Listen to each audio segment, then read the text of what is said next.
7 o'clock by the Longines Presentation Watch. The finest watch ever offered under the Longines banner.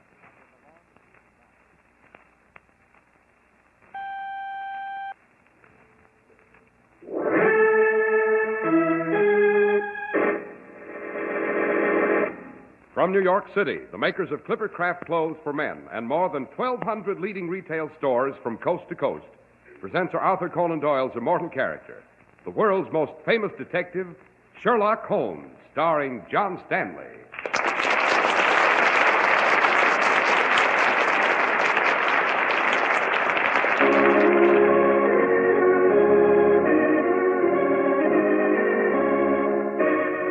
This week's adventure, the case of the well-advertised murder.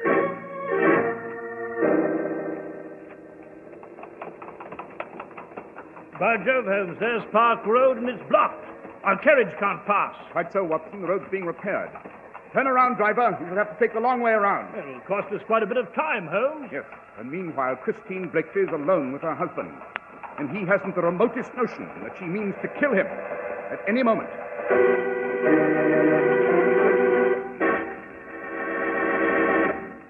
Do you mind if I take a moment, Mr. Holmes, to tell our listeners that Clippercraft clothes are priced like sale merchandise? Just a second, Mr. Harris. My name is Behrens, and I like sales as well as the next guy. But how about the quality of these Clippercraft clothes? Well, I'm glad you asked, Mr. Behrens, because Clippercraft quality is superb. Luxuriously tailored, of really fine, long-wearing fabrics, and only $40 and $45. Imagine this. A truly expensive-looking Clippercraft worsted suit costs only $45. Well, how come? That doesn't seem reasonable to me. Well, you see, Mr. Behrens, more than 1,200 of America's fine independent stores combine their purchasing power. That makes for enormous savings in production and distribution. Well, granted, but I want to see before I buy. Where do I see these Clippercraft clothes? Right in your own community at the friendly independent store that sells Clippercraft suits and topcoats and overcoats, too. Just you compare Clippercraft with clothes selling for many dollars more. Thanks, I will. I like good clothes, but I like to save money, too.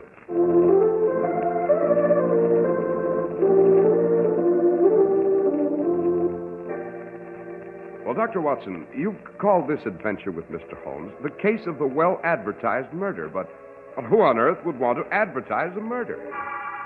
Ah, Mr. Harris, the medium of advertising was not quite what one might expect. It was 1902. We medical men were just breaking fresh ground on the problem of mental disorder. It was late afternoon at the office of Dr. John Kemmel. The doctor's nurse, Patricia, was announcing a patient.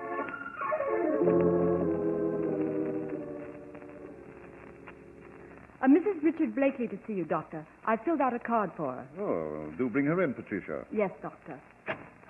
This way, please, Mrs. Blakely. Thank you. Sit down, Mrs. Blakely. That's it.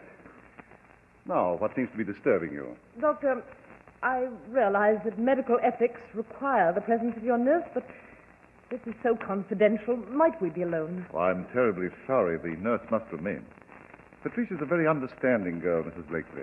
Dr. Campbell and I have worked together for many years, ma'am, on every conceivable type of case, so you needn't feel embarrassed. Go on, Mrs. Blakely. Well, I haven't an ordinary illness. I have an illness, I should say, of the mind. Oh, Doctor, I haven't got the courage to speak of this, to face it. Well, won't you try? I can't help you if you won't try, Mrs. Blakely. Very well, I'll try. I'm Mrs. Richard Blakely. Notes, Patricia. Yes, Doctor. My marriage to Richard was a marriage of impulse. I became infatuated with him. Richard was handsome and well-bred and gallant. He was my Lochinvar come out of the West. Of course, after a few years of marriage, the first ecstasy died. The inevitable erosion of time began. Our marriage assumed the standard pattern of inertia, and I grew bored. And then I grew to dislike Richard. Doctor, I can't bring myself to say this. Now, please try, Mrs. Blakely. I'm sure you can. I disliked Richard in a petty way. It was a desire to avoid him more than anything else. He traveled because of business. I'd hoped he'd be delayed, giving me more time without him. I began filling the house with guests so that we shouldn't be alone. How did your husband react to this? Oh, he became irritated. Richard is jealous and possessive. He wants to be with me constantly. Then I thought of a divorce. Uh-huh. And what did you decide? Oh, it would be hopeless. He'd never grant one. Besides, even if I succeeded, he'd follow me and haunt me and use every device imaginable to bring me back. Now, why have you come to see a physician? Well, I began reading about the new theories of that doctor in Vienna, Sigmund Freud. Ah, yes, an astounding development. Brilliant craftsman of the human psyche. I became obsessed with what sort of demons might be lurking in my own unconscious. You shouldn't be alarmed, Mrs. Blakely. Each of us has skeletons in the closet whose rattling is sometimes terrifying. Well, perhaps you can dismiss it, Doctor, but I can't. I've made a horrible discovery about myself. What is it, Mrs. Blakely? I want to kill my husband. Really? That's why I've come to you. I'm afraid of going out of my mind. I've read every word of Freud's. I have the symptoms. I've constant headaches and pressure at the back of my head and sudden palpitations of the heart. I can't sleep and my hands tremble.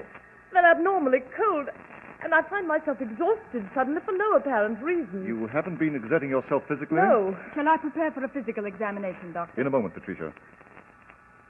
Mrs. Blakely, this desire to murder your husband. Tell me more about it, can you? Well, in the morning, when he's having his breakfast coffee, I think how easily I might poison the cup.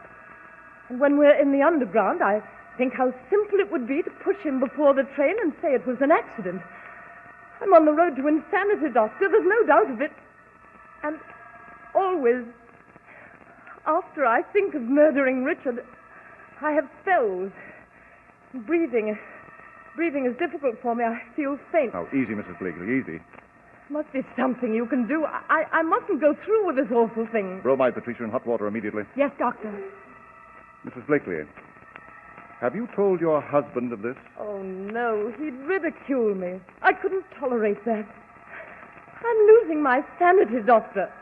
I shall be a hideous, gibbering creature tied to a bedpost in Coney hat or Bedlam. Mrs. Blakely, we medical men still have pitiable spears with which to fight the dragon of insanity. But I shall try. I shall do everything possible to help you. I've had even more ghastly thoughts, Dr. Campbell. I've thought killing him just once wouldn't satisfy me. I've had a lust to take a knife and plunge it into his body over and over and over.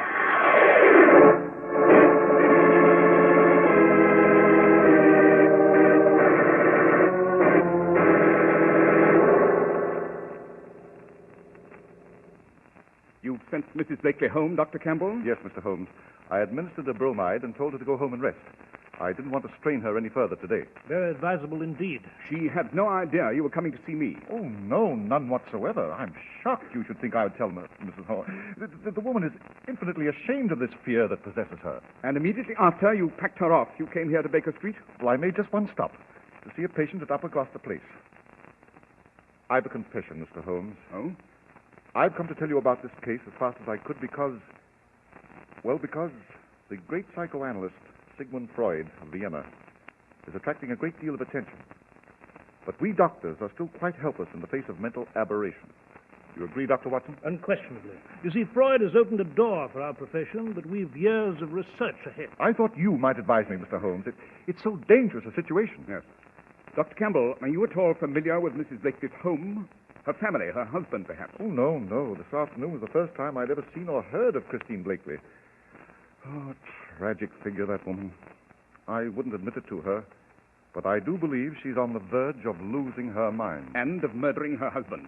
You've been shockingly careless, Doctor. Fetch your things, Watson. I've what? Where are we off to her? Mrs. Blakely's house. Immediately. Well, I wouldn't disturb her now, Mr. Holmes. She's so distracted. Now, perhaps tomorrow No, we must see her tonight. She must be removed from the house before she has further opportunities for murdering Richard Blakely. As a matter of fact, we've lost precious time already. Where is Mrs. Blakely's residence, Dr. Campbell? Across Regent's Park, St. James Terrace. We'll fetch a carriage and hurry over. Well, the quickest way is by Park Road, past Hanover Gate. Right you are, Dr. Watson. I'm ready, Holmes. Then quickly, gentlemen, quickly.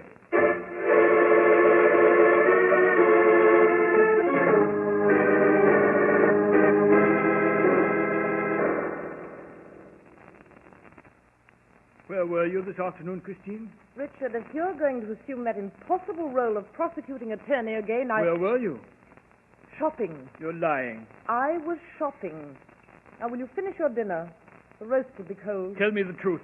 If you don't stop persecuting Were you me... with a man? Richard. Christine, I know you so well. You're the cool, statuesque mistress of the household. But in your heart of hearts, you're a cheap, scheming little... You foul mouse! Does it please you to slap my face? Does it add to your feeling of superiority? Spit out, Christine. I know what you really are. Well, then why don't you do what any man with pride would do and get out? Or let me get out? No. You're going to stay here. You're going to go on living with me. I'd never let you wander off. You're the prisoner of St. James Terrace. It's humiliating and unbearable to you, and that is just what I want. It delights me to have this tigress caged and restless in my home. Richard, this endless battling is so absurd. Can't we stop it? We're so weak. Perhaps we should go away together to some spot we knew when we first met. Do you think so? No, I'm never sure whether you're being sincere or if you're just play-acting to amuse yourself. No, I'm not play-acting. Oh, let's talk sensibly. Now, sit back and relax and enjoy your dinner, and then we'll stroll in the park and we'll talk. Good, sensible talk. All right, Christine. I'll try. That's better. Now, let me cut a fresh piece of that roast for you. Hand me the carving knife, will you?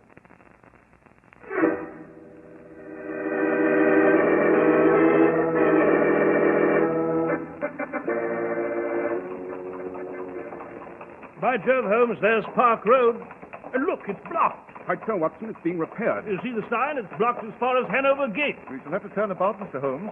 We'll have to take Marylebone Road to York Gate and cross the park on the outer circle. Yes, Dr. Campbell. Turn around, driver. Make for Marylebone Road. Hurry! It'll cost us quite a bit of time, confound it. Yes, and meanwhile, Christine Blakely is alone with her husband, and he has the remotest notion that she means to kill him at any moment.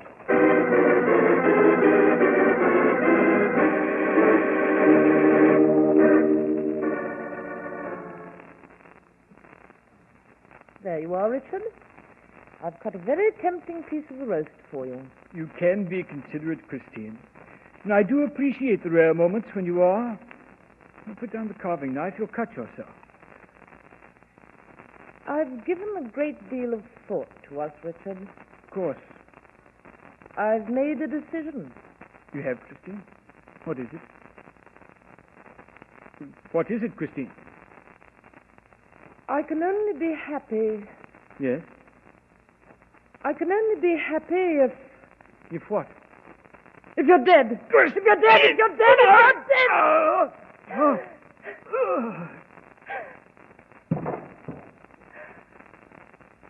I feel much better now, Richard. I feel much better now.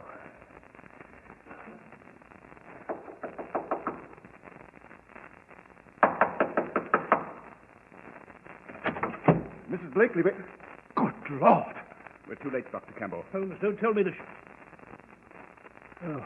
Mrs. Blakely. Who are you? I'm Dr. Campbell. You must recognize me. You visited my office late this afternoon.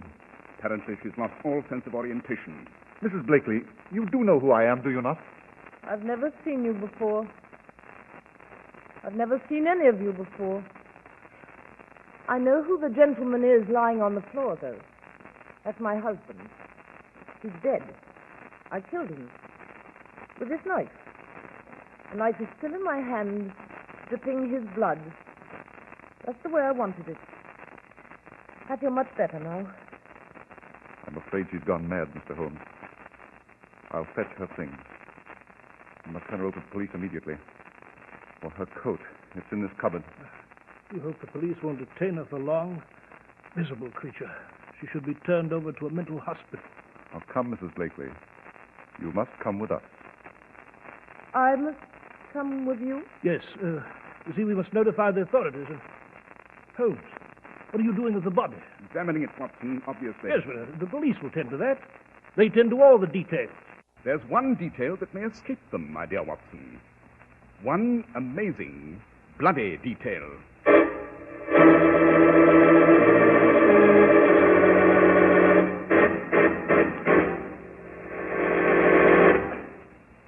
Look, Mr. Barons, let's hold that detail a minute. I'd like to talk to you some more. About Clippercraft clothes? Why, say, you've already sold me. But did I tell you about the You mean fact how that- over 1,200 fine independent stores from coast to coast gang up their buying power? Yes, and combine on manufacturing and distribution so that they can give values that are simply fabulous. Sure, I know. That's why Clippercraft top coats and overcoats look so expensive. But actually, Clippercraft top coats and overcoats only cost $40 to $47.50. Oh, I was coming to that. They're a terrific buy. Zipper lining top coats and those smart Clippercraft overcoats. You've really got to see them to believe they're only $40 to $47.50. That's why men who know insist on Clippercraft clothes. So be sure to visit the Clippercraft store in your city. These leading stores in the metropolitan area are proud to add their names to Clippercraft in your suits, top coats, and overcoats. In Manhattan, John Wanamaker Men's Stores, Broadway at 8th and 67 Liberty Street. Saks 34th, Broadway at 34th. In Brooklyn, Abraham and Strauss. In Newark, New Jersey, Boulevard Men's Shop, Kresge Newark. And in Jamaica, the B&B Clothes Shop, 16408 Jamaica Avenue.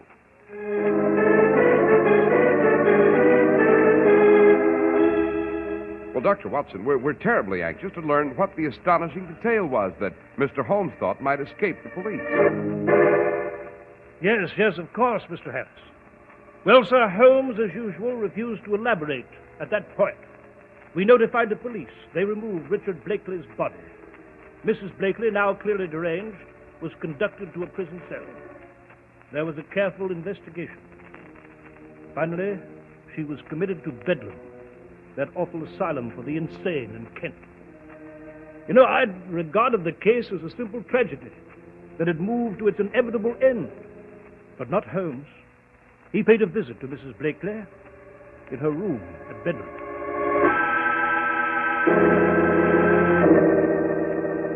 Although we've met, Mrs. Blakely, you won't recognize me.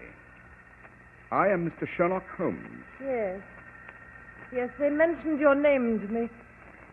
I don't seem to recall what your profession was, Mr. Holmes. I frankly don't recall who you are other than the name. Mine is the profession of criminal detection, Mrs. Blakely. You're with the police? Not at all. I function entirely upon my own. I've no official position, no staff. I've no weapons, other than my brain.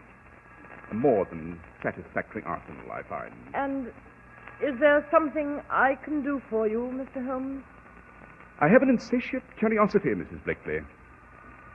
I wanted to inquire further about your husband's death. Well, really, unless this is absolutely necessary... I merely wanted to ask if you could recall the exact sequence of events, beginning with the moment when you returned to your home after leaving Dr. Campbell's office. Oh, please don't ask me to do that. I'll become ill again. Why do you ask that question? Simply my own desire to understand every crime in which I'm involved. The last minute design of the grotesque pattern. Well, I really don't remember much. When I came home, all sorts of thoughts ran through my mind. My visit to Dr. Campbell that afternoon, the fact that he was on the way with you, but that I could defeat everyone by killing Richard then and there. Oh, please, unless it's most urgent, I can't reenact that awful night. I just can't. Very well, Mrs. Blakely. I regret disturbing you. I thought they were finished with me. I thought they'd allow me to rest. You're like desert birds picking ghoulishly at the dead. It's over, and it had best be forgotten. Had it, Mrs. Blakely?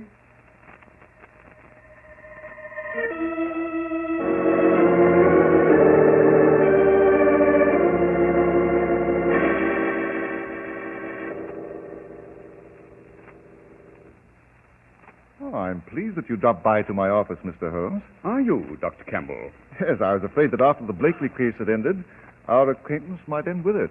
I hardly thought so, Doctor. Oh, sit down, won't you? Thank you. Is there some matter on which I may be of assistance, or is this just a social call? I do not pay social calls, Doctor. My time is much too valuable to be dissipated upon the amenities of more conventional men. Then what is wrong, Mr. Holmes? I've just come from a visit to Mrs. Blakely at the hospital. Oh, how is she? Just as sane as ever. I don't quite know what you mean. Mrs. Blakely is just as sane as ever. She never was insane, Doctor. Oh, that's fantastic. I refuse to believe it, sir. Mrs. Blakely has been presenting the world with a melodramatic performance simulating insanity. A performance that proved most convincing to everyone. Except to me. You're talking nonsense, Mr. Holmes. I'm a physician. Or you must recognize my ability to judge the symptoms of my patients. Christine Blakely intended for a long time to do away with her husband.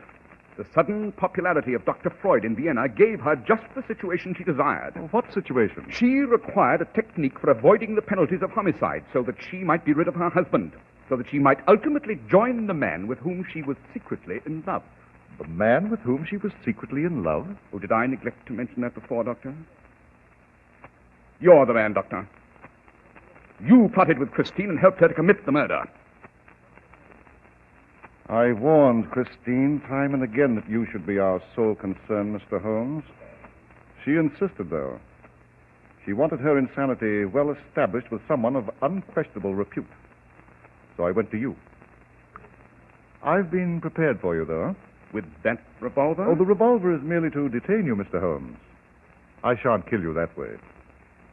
You shall have a most regrettable heart attack while paying me this visit. You came to consult with me about chest pains. Then you died. Interesting plan. Of course, consulting you on medical matters would be foolish. I've looked into your background, sir, and it seems you have no legal right to practice. Your title of doctor is pretense. You never earned it. I've been well prepared for your accusations, Mr. Holmes. Look, in this drawer. This hypodermic contains a drug, an overdose. I shall inject it into your arm. The needle prick is almost invisible. The injection will strain your heart to the bursting point. Most unfortunate. Now, you were saying about Christine. Oh, yes. She has been conducting a clandestine affair with you. Her late husband traveled on business. You imparted that information to me yourself. While he was away, you visited the Blakely home. You found evidence to that? I never indulge in idle conjecture. Of course I have evidence. You and Christine concocted what you believed was an ingenious idea. You would establish that she was losing her mind. She would publicize the murder in advance. Your nurse was most important. My nurse? Yes. You insisted she remain and hear every word of Mrs. Blakely's. She was an indispensable witness. Mrs. Blakely would then kill her husband, plead insanity, be committed to a hospital rather than to the gallows, and within a short time she'd be cured, released, and would join you. That was the plan, yes. But you made your first error, Doctor, when you mentioned that you stopped to see a patient at Upper Gloucester Place. That is on Park Road. You couldn't have avoided noticing the road was blocked. Yet, when Watson suggested we dash to the Blakely's via Park Road, you accepted the suggestion. Why, Doctor? Because you were afraid Christine wouldn't have time to kill Richard before he arrived. You wanted the delay at the blocked road. Excellent, Mr. Holmes. Surprising powers of observation. When we arrived and found Christine with the body of her husband, you said you'd fetch Mrs. Blakely's things. You knew where they were. You knew the clothes cupboard she used, although you were never supposed to have been to the house before. I was so right in warning Christine. Now I shall inject this hypodermic. If you resist, I shall be forced to shoot. I'd rather not do that. Naturally. When I examined the body, sir, I mentioned finding an amazing detail. It was the fact that Christine had killed her husband with surgical precision. It's very difficult to plunge a knife into someone's heart directly without the blades being deflected by the ribs or the chest wall. But hers was masterly strokes. It required some knowledge of anatomy to place the knife so neatly into the center of the heart. It confirmed my previous suspicion. Christine had been coached by someone rather learned in such matters. By you, Dr. Campbell, by you. May I ask, Mr. Holmes, why you allowed the investigation to proceed? Because although the evidence was heavily weighted against you, I do not make accusations unless I am upon extremely firm ground. So, I waited to visit Mrs. Blakely, and she provided me with a final bit of information that I needed. Did she? Yes. You told me Mrs. Blakely had no idea that you'd come to see me about her case. You were appalled at my question. But, sir, just a few minutes ago, Mrs. Blakely inadvertently mentioned that the night she killed her husband, she sat in the dining room thinking of the fact that you were on your way with me. Again, undeniable proof that this homicide was carefully prearranged. She knew exactly what you were doing. A superb series of deductions, Mr. Holmes. Thank you. Now we shall have our unavoidable disaster. Your heart attack. Roll up your sleeve, Mr. Holmes. You're forcing me to remind you that at this range, if I pull the trigger of this gun, it'll blow your head off. I've the needle ready. I said roll up your sleeve, Mr. Holmes. I assure you, your death from the drug in this hypodermic will neither be long nor painful. I'm quite familiar with the effects, Doctor. Then you must know you will experience a sudden shooting pain. Very short-lived. And then oblivion. Rather a pleasant way to die, I should say. Roll up your sleeve. That's it. Now raise your arm. Raise your arm. I'll just take this needle this way. Find a vein. Clench your fist, Mr. Holmes. Good. Good. Now the needle so. Drop that needle, Dr. Campbell. Dr. Watson! Inspector Lestrade of Scotland Yard is with me, Doctor. I'll take that gun, Dr. Campbell. I began to believe you'd never step inside, Watson. Campbell, give your gun to Inspector Lestrade. Come on. Come on. No! No! Oh, my hand! I'll take that gun. There we are. I took the precaution, Dr. Campbell, of posting Watson and Lestrade just outside your door. Did you overhear every word, Lestrade? Every word, Holmes. I'll have plenty to tell him in the courtroom.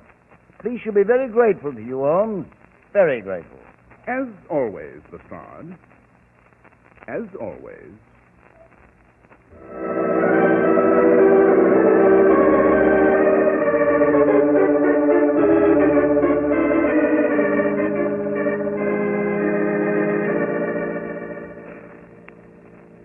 The Persian slipper, Watson. My pipe needs tobacco. Oh, here you are, Holmes.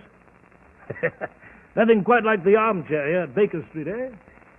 You know, I've seen in the newspapers that Dr. Campbell, Mrs. Blakely, will go on trial next week. Both for premeditated murder. Excellent. A full-blown trial with a noose in the offing. None of your gentle medical inquiries into the dark recesses of Christine Blakely's mind. Amazing, Holmes, amazing. The facility with which you take a seemingly clear-cut case of insanity and prove that it was a scientifically outlined murder. By George, you know, there may have been countless other cases that passed unnoticed, and the killer is now scot-free. Conceivable, don't you think, Holmes? A murder that defies cold logic? It is beyond understanding? I beg to differ, my dear Watson. Any murder that defies explanation just requires time for me to smoke and think. To me, a case that's supposedly beyond human understanding is simply a three-pipe case. Match, please, Watson.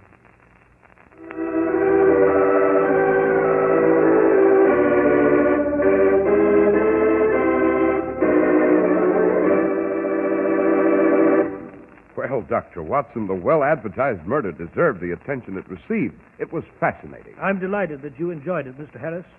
And I do believe you'll enjoy the adventure I've planned for next week equally as well. It's an adventure I've called The Island of the Dead. And it concerns the ancestor of one of history's most ruthless pirates, an uncharted, uninhabited island, and a ship with a dead pilot at the wheel.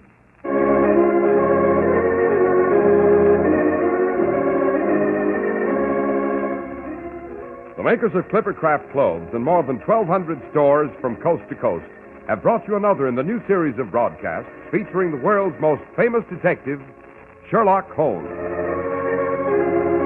Our stories are based upon the character Sherlock Holmes, created by Sir Arthur Conan Doyle, and the program is produced and directed by Basil Loughrane. Sherlock Holmes is played by John Stanley, Dr. Watson by George Spelton. Christine was played by Rita Vale. This week's story was written by Howard Merrill with special music by Albert Berman. If you don't know your Clippercraft dealer, write Clippercraft, 200 Fifth Avenue, New York City. Be sure to listen next week to Sherlock Holmes in the Island of the Dead.